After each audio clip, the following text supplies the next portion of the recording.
So mga kapolitika, napanood nyo po itong viral na video ngayon kung saan ay pinag-uusapan po ito sa Vietnam, itong mga kuha at mga caught on cam na moments bago yung proclamation noong mga nanalo kagabi mga kapolitika dito sa kanilang top model fast track challenge sa day 20 ng kanilang competition sa Miss World 2026.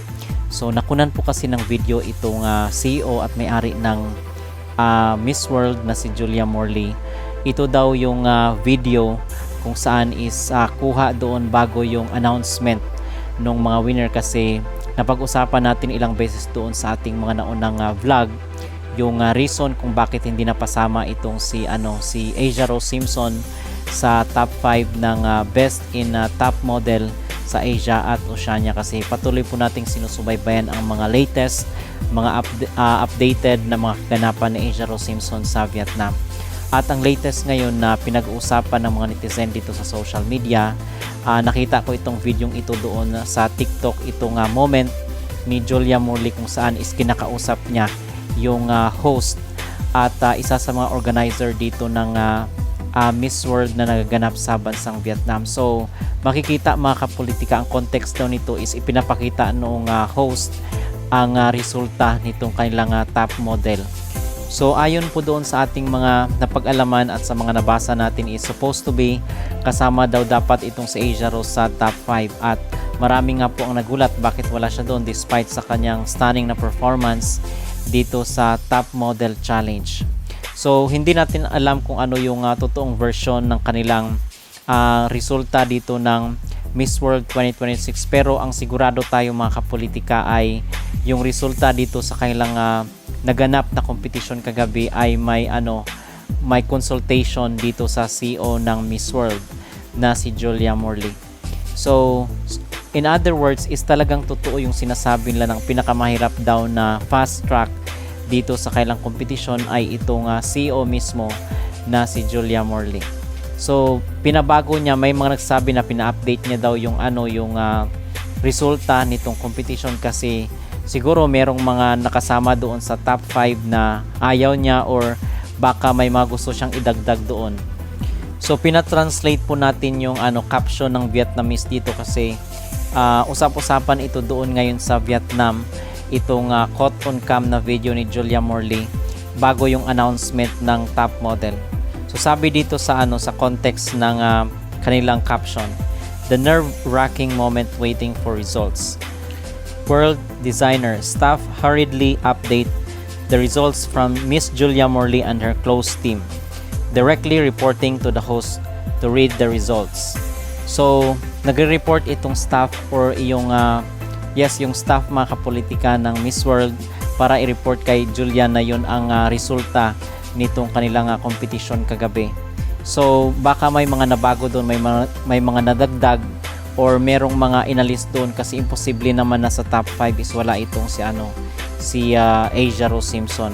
Nakapagtataka lang kasi hindi naman tayo against nga dito kay Vietnam kung siya yung nanalo, kasi in fairness naman doon sa kanyang naging performance, napaka-flawless naman ng kanyang pagrampa mga kapolitika, at andun yung confidence, andun din yung aura, at andun din yung kanyang charisma dito sa kanyang pagrampa sa top model challenge kagabi. So marami ang hindi makamove on at isa po tayo doon sa mga nag-wonder kasi in the first place bakit wala si Asia Rose dito sa kanilang top 5, kasi pinaghandaan naman talaga rin ni Asia yung fast track na yon.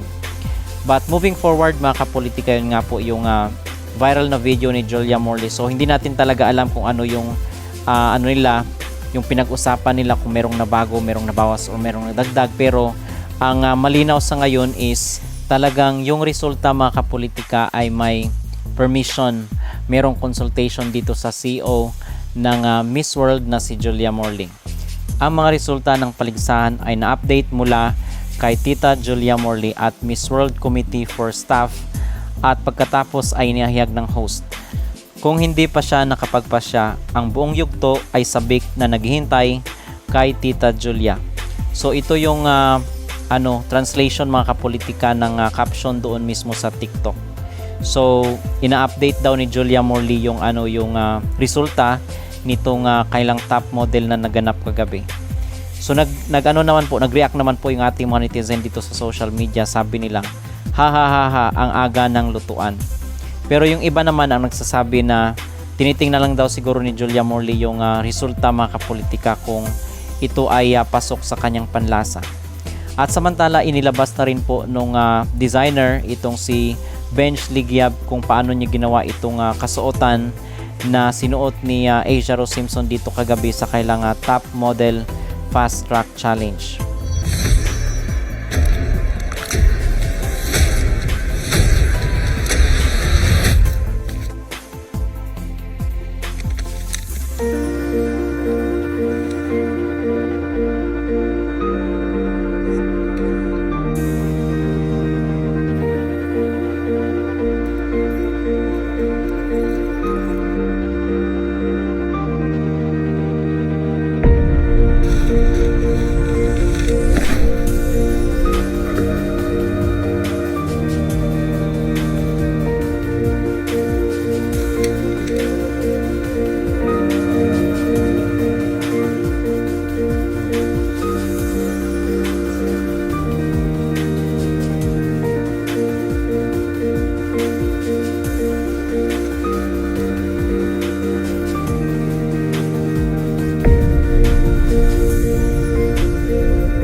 Inyo pong napanood mga kapolitika itong istorya kung paano ginawa itong napakagandang kasuotan na isinuot ni Asia Rose Simpson kagabi dito sa kailang top model.